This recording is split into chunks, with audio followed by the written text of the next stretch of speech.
Why IMF doubts the Modi government's ability to contain inflation. What is inflation targeting? Why IMF is concerned about India's inflation targeting.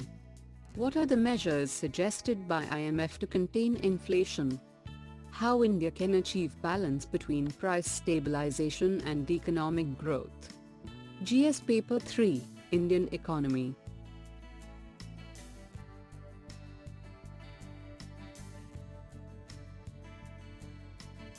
What is the context about?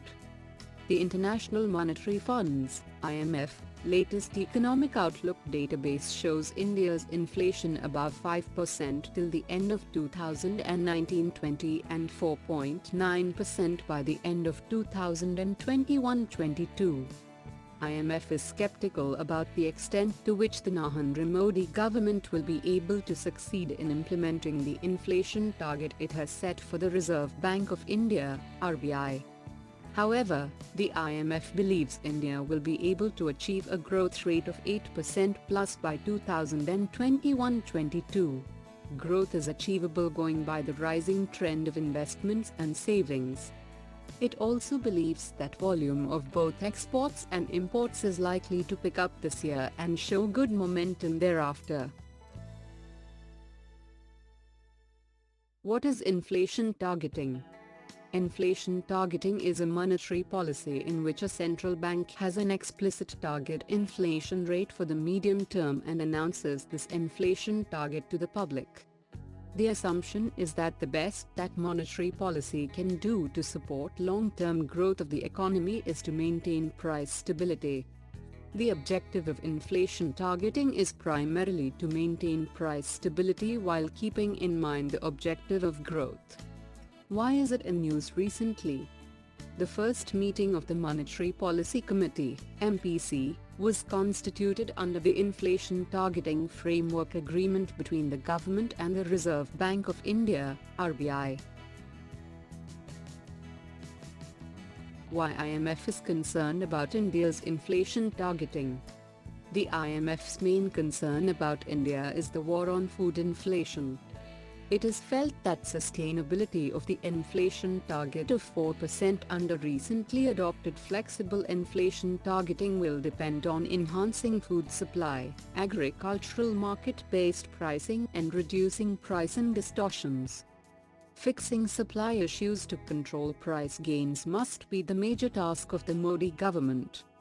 That job became harder after back-to-back drought-eroded harvests last year, which prompted the government to roll out measures to boost rural incomes in its last budget.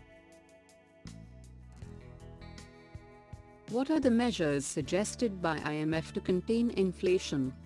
The IMF thinks that the central bank should stand ready to raise rates if price pressures pick up. It urged yields improvements in key commodities, while accelerating economic growth stokes demand for food. Farmers should hasten adopting technology and there must be greater seed varieties in cereal productions. The government should shift to open market sale of cereal stocks held by the Food Corporation of India, which rose up in recent years, posing the problem of spoilage due to lack of safe storage facilities. The government's minimum purchase price is an important impediment to monetary policy transmission and monetary policy management in India. How India can achieve balance between price stabilization and economic growth. The fall in savings needs to be arrested given India's investment needs. Higher investment growth with decline or stagnating savings will put pressure on the current account of India.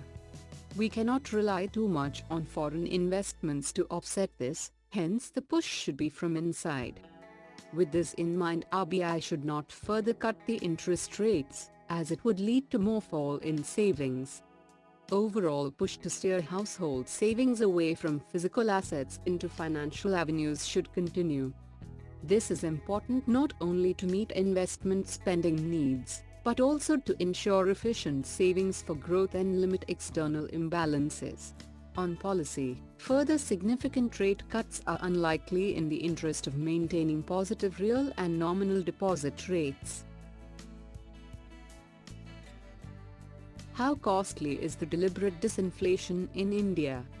There is serious confusion among practitioners and policymakers in India based on the argument that there is no long-run trade-off between inflation and output.